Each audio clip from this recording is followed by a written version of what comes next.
Баршаңызға сәлем достар. Бүгін сіздерге шоколадты коктейльді дайындап көрсететін боламын.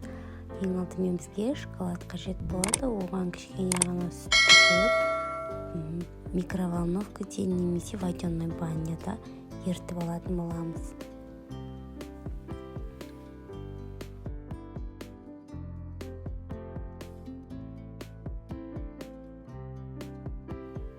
Енді біздің блендердің арнайы ыдысымызға сүтімізді құямыз.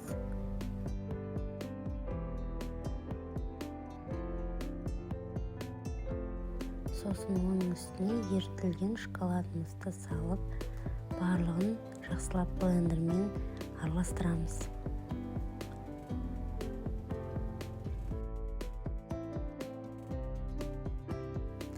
Енді оның үстіне біз балмұздақты салып, оны да жақсылап блендермен араластырып аламыз.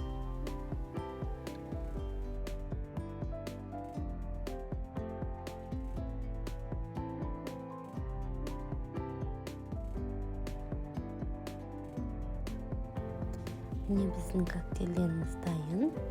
Осылай дайындалады. Оны ыдысымызға құйып, балаларыңызға ұсынсаңыздар болады. Өте дәмді болып шығады. Осылай менің рецептім бойынша жасап, балаларыңызды қуантыңыздар. Видеоның соңына дейін қарағандарыңызға рахмет. Қош сау болыңыздар. Арнама тіркеліп, пікірлеріңізді комментарийға жазып кетіңіздер.